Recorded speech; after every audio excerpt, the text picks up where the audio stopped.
Hello, I'm Mark Moxham and welcome to Panic Breaker. This time we're going to look at the symptoms of panic attacks and what to do about them. Now, when someone is suffering from a panic attack, you have to remember that they're feeling extremely anxious about something. And those feelings are increased because many times the symptoms of a panic attack mimic quite severe health problems. The most commonly mentioned one being that of a heart attack. Now, in many cases, when someone suffers a panic attack, they might actually think that they're dying. Now, while it's true that people don't typically die when suffering a panic attack, symptoms are still very severe indeed. And one factor that many people find daunting about panic attacks, probably it's the most daunting for most people, is the speed at which they show up. It's very difficult to comprehend just how terrifying a panic attack can be unless you've actually suffered one. Let me try and give you a little idea of what it's like to have a panic attack. Contemplate, if you will, being mastered by a deep fear or terror that's so extreme you can feel it within your body. You feel your heart is pounding and racing in your chest. You can't breathe properly. You're feeling nauseous, giddy and lightheaded all at the same time. It's possible to feel like your body is changing from being too hot to too cold in a split second, but you can't see if you're too hot or too cold simply because your hands are numb and your fingers are tingling. Now, all the time this is going on, your mind is trying to play tricks on you. One moment it seems like all around you is a dream, and the next second it's become a nightmare. You just need to break free, but how can you escape from yourself? Not only are you fearful of your bodily well-being, but you're also terrified of losing control and maybe even dying. And finally, during the lucid moments in between all of these things going on, you have the fear of doing something awkward in front of the people around you. Now, another thing that a lot of people think is that once you've had a panic attack, it's all finished, it's over.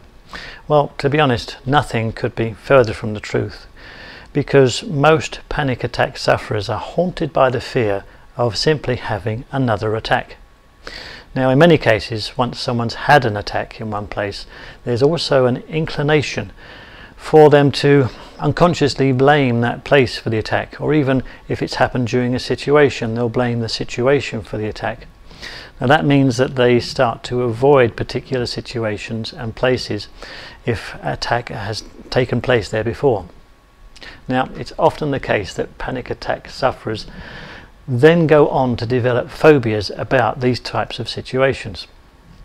Now, panic attacks vary from other anxiety disorders, mainly because they happen so suddenly and without obvious cause.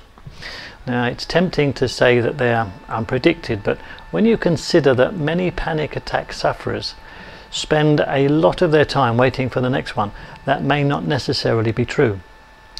A fact that can't be denied, however, is that when someone's had one panic attack, it's fairly certain they'll have another one.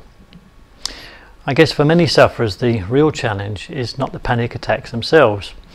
They're really more the extreme outward sign from a whole range of signs and symptoms that really indicate an underlying anxiety problem. Now, by now you might have come to realize that a panic disorder will have a very serious impact on someone's life unless they get suitable treatment. Well, globally, panic attacks represent quite a severe health problem. As an example, approximately 2%, which is about 3 million American adults, suffer from a panic-related or anxiety-related illness at some point in their lives. And the age at which we are most susceptible, most vulnerable if you like, is probably in the late teens, typically between something like 15 and 19 years of age. And mind you, the USA is not alone, as these statistics will be very similar to other Western nations such as Australia, Canada, the UK and more. Now, panic attacks can also occur while we sleep. These are called nocturnal panic attacks. They take place less frequently than the daytime ones, thankfully, but even so, here's another statistic. It's close to about 55% of people who suffer panic attacks during the day will also suffer nighttime panic attacks. Now, lots of the symptoms from the daytime attacks will also occur in the nighttime attacks as well.